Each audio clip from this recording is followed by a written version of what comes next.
So I want to talk about the subject of coachability. Many of us think we're coachable when really we're teachable. What does that mean? Teachable is you have the ability to learn something, right? Oh, of course I'm coachable. No. You're teachable. Coachable means that on things that you disagree with, you still will be coachable. You'll still implement. You'll still follow that guidance, that direction. You'll still respond to the coaching. You'll still respond to the challenge. That you're coachable. Right? And so don't confuse being teachable with being coachable.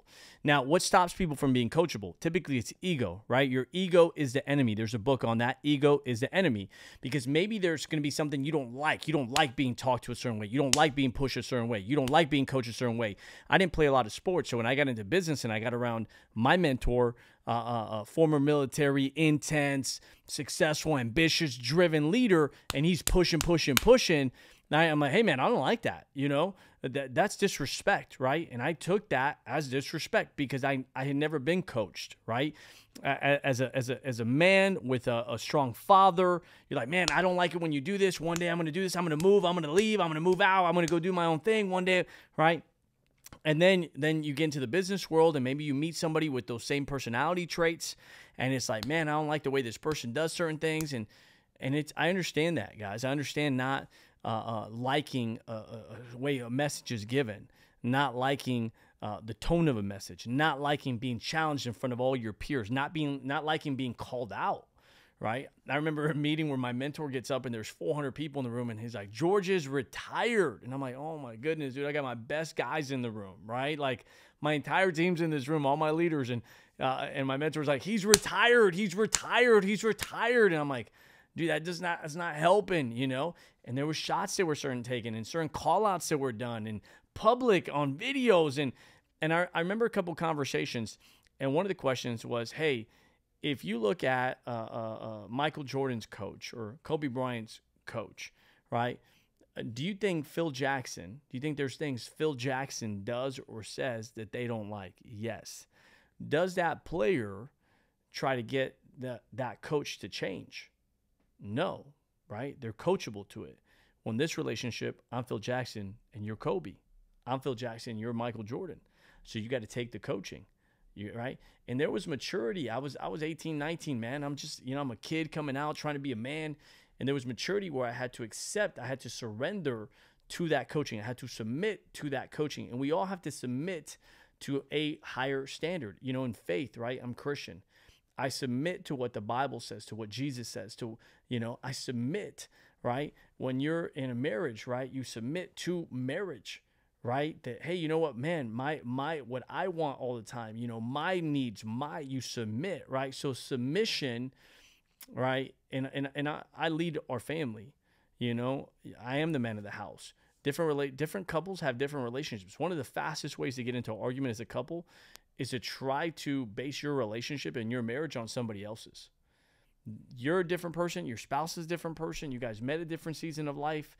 You have different backgrounds. You have different needs. What works for you guys is different. Don't base your marriage on other people. Always take good things from people. But in my household, right, that was important to me. I want my wife to know, hey, I'm gonna lead us the right way, but I'm gonna make these certain decisions. And I want you to respect them. And if you disagree, let's talk. I want your opinion. I'm not going to always be right. So, hey, give me feedback. Hey, what do you think, babe? Hey, babe, I'm thinking about doing this, right? Involve that person, right? Nobody wants to be married like a woman doesn't want to be married to, a boss, right? It's a partnership, right? But you got to be the leader in that, right? So, but at the same time, while you're the leader, you got to be kind, right? A great friend of mine said, love without kindness is not enough, right? So when I say, submit, I don't mean be soft. I don't mean be weak, right? I don't mean don't freaking lead your family. Be the damn man of the family. Be the leader of the family. I'm a provider and a protector, and that's a big one for me. But going back to the subject of coaching, right, and being coachable, you have to decide, are you willing to put your ego away? Are you willing to put your insecurity away? Are you willing to mature so that you can accept the coaching? I remember one time my mentor says, hey, you know what you need? Therapy.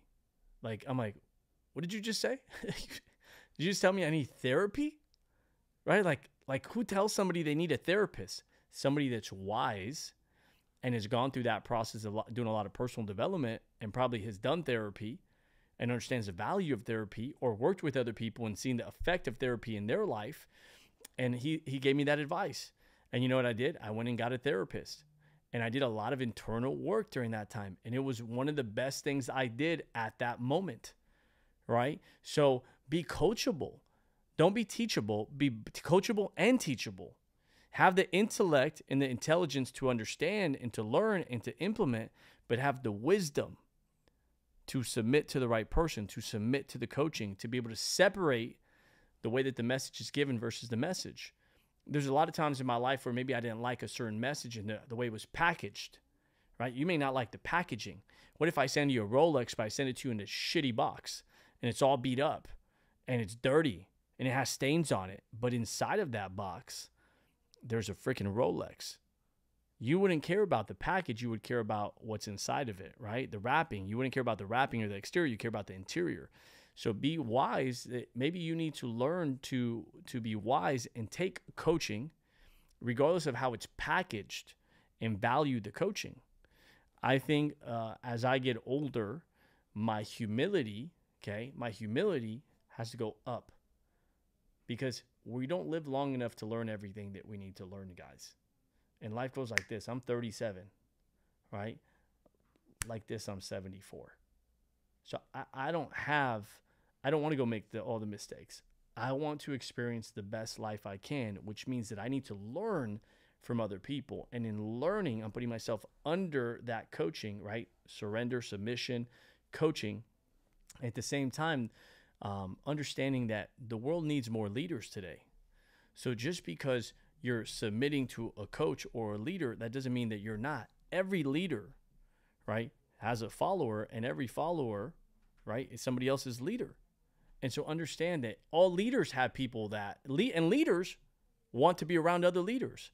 I want to be around people that can lead me, meaning that they're ahead of me. They know how to get where I want to go. They're already there, and they can help me get there. They already made the mistakes, and they can share those lessons with me. They can analyze my business at this with a different perspective that I don't have at 37 years old, and they can share that feedback with me. But if my arrogance and my ego is so high, that person's going to say, I don't want to coach this person. And I'm sure I've been a pain in the ass at some point to people, right? And as you mature in life, you want to be an asset, not a liability. So are you coachable or are you teachable? And can you be both? Hope this adds some value to you guys. If it did, like, comment, subscribe, and we'll see you on the next video. Take care, everybody.